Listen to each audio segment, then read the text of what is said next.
Welcome back to my channel Tina daily blog. তো এখন কিন্তু সন্ধ্যা 6টা আর আমি এখন থেকে ব্লগটা স্টার্ট করছি। ভাবিনি কখনো এই টাইমটাই ভিডিও বানাবো। হঠাৎ করে বাবা মা চলে এসেছিলো আর বাবা গেছিলো ডক্টর দেখাতে, আর এখন দেখিয়ে আসলো, চলেই যাচ্ছিলো। আর বাবাকে বললাম তুমি বসো, আমি বাবা মার জন্য একটু কিছু একটা রান্না করি। আমি একাদশী ছিলাম কালকে, আজকে দ্বাদশী, তার কারণে আমার আজকে নিরামিষ। তো আমি বাবাকে বললাম তুমি বসো, আমাকে 2 ঘন্টা সময় দাও, আমি রাইস আলুদম চলেই যাচ্ছিলো। কী বলো তো, সেরকম করে বাবা মাকে কখনো রান্না করে খাওয়ানোর সময় সুযোগ আমার কোনোটাই হয়ে ওঠেনি। মাকে খাইয়েছি, বাবাকে হয়ে ওঠেনি, কারণ বাবা থাকতো না। এবার বাবা শরীরটা অসুস্থ, ওই জন্য বাবা বাড়ি এসেছে। আর এখন সুযোগ হয়েছে, তাই বাবাকে ভাবলাম একটা কিছু যদি চেষ্টা করে খাওয়াতে পারি। আর কি রান্না করছি সেটা অবশ্যই তোমাদের সঙ্গে দেখাবো। আর আমরা দুজন মিলে লেগে পড়েছি এখানে। বলো কি রান্না করছি? এখন হবে বলো কি রান্না করছি? এখন হবে রাইস আর তোমার কাশ্মীরি আলুর দম। হ্যাঁ, আমরা দুজন মিলে এখন লেগে পড়েছি রান্না করতে। আমার বর এখানে কাটিং করছে ক্যাপসিকাম, বিনস, গাজর এসব, আর আমি এদিকে এখানে রাইসের জন্য আর এখানে আলুগুলো এরকম ঢেকে ঢেকে সুন্দর করে ভেজে নিচ্ছিলাম। এগুলো সব রেডি করেছে। আর এই যে চালটা এখানে ধুয়ে রেখেছি, আর আমার বর এখানে কাটিং করছে। আমার বর কিন্তু কাটিং করতে ভীষণ ভালো পারে। আর আমি বিকালবেলায় করে রেখেছিলাম এটা পায়েস করছি, চলো দেখি আছি।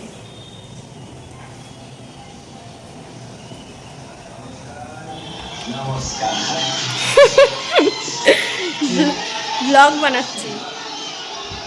এই হচ্ছে আমার বাবা আর মা, টিভি দেখতে বসিয়েছি। চলো, কি ভালো লাগে না বলো, বাবা মা এরকম দুজন মিলে রিল্যাক্সে বসে আছে আর আমরা রান্না করে খাওয়াবো। এগুলোই ছোটো ছোটো কিন্তু খুব শান্তির একটা ব্যাপার। তো চলো এখন চটপট রান্নাটা সেরে নিই আমি আমার বর মিলে। হ্যাঁ, কত আগে হয়ে যেতে বলো তো, তুমি যদি তাড়াতাড়ি বাজারটা করতে।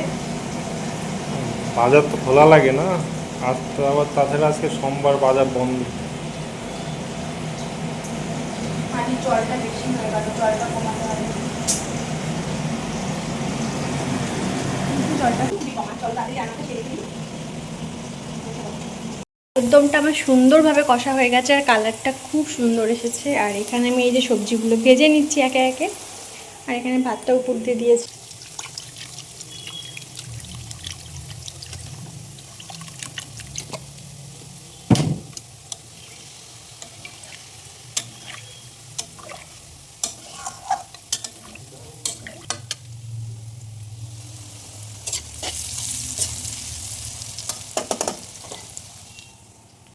এদিকে আমার রান্না অলমোস্ট কমপ্লিট, আর রান্নাঘরের অবস্থা এখন ভীষণ খারাপ হয়ে গেছে।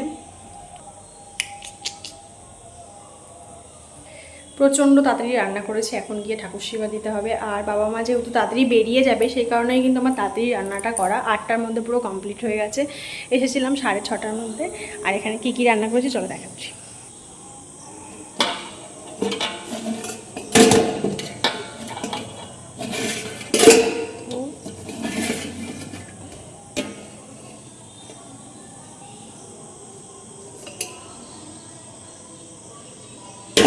এখানে হলো রাইস, আর এখানে আলুর দম, আর এখানে পায়েস। যেহেতু আমাদের নিরামিষ, তো বাবাকে আমি এটাই করে দিলাম ঝটপট। বাবা যেহেতু থাকতেই চায় না আমাদের বাড়িতে এসে। চলো দেখি এবার বাবা মাকে খেতে দেবো। এত কষ্ট করে রান্না করলাম, বাবা মা যখন খাচ্ছিল তখনই আমি ভিডিও করিনি, ভুলে গেছি। আমার এই বাবাটা খাচ্ছে, সবাই এটা দেখো। ভালো হয়েছে? ও ভালো হয়েছে, টেস্টি হয়েছে। তুই বল, তুই রিভিউতে কেমন হয়েছে? তুমি বলো টেস্টি হয়েছে। না আমি তোমার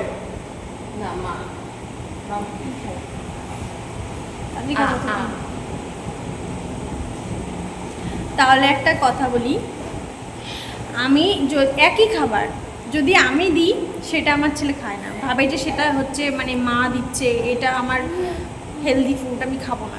আমার বাবু আবার আনহেলদি ফুড খেতে খুব ভালোবাসে, আর ওর দেয় সেইটা হলো মানে এই যে চাউমিন, পাস্তা, এই বার্গার, পিৎজা, এইসব মানে ফাস্ট ফুড। যাই দিক, ডাল ভাতও যদি মেখে দেয় তাও আমার ছেলে খেয়ে নেবে। ভালো খাই। মামামের নামে বদনাম করা, তাই না বাবা? এটা আমার ছেলে আগে ছোটবেলায় চিমটি কাটতো, তারপরে চড় দিল, এখন আবার ঘুষি দেয়। কি হয়েছে? খালি গায়ে? তুমি তো খালি গায়ে থাকো বল সবাই। জামা প্যান্ট ধুয়ে। হ্যাঁ, খালি গায়ে থাকে সারাক্ষণ। হ্যাঁ,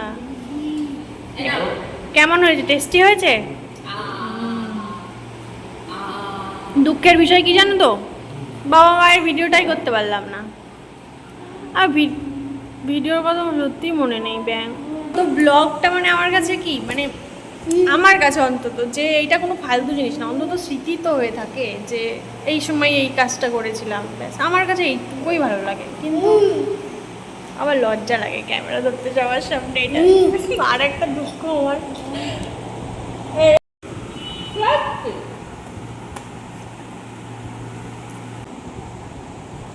সবাইকে খেতে দেওয়ার পরে লাস্টে আমি খেতে বসেছি। চলো নিজে বাবুকে এই যে নিয়ে খাওয়াতে বসলাম। এখন খাবি তো? ইয়ামিটা খাবি তো? ঠিক আছে, ঠিক আছে, ভালো। হুম, না হ্যাঁ না বসে খাও, দুষ্টুমি করে না বাবা।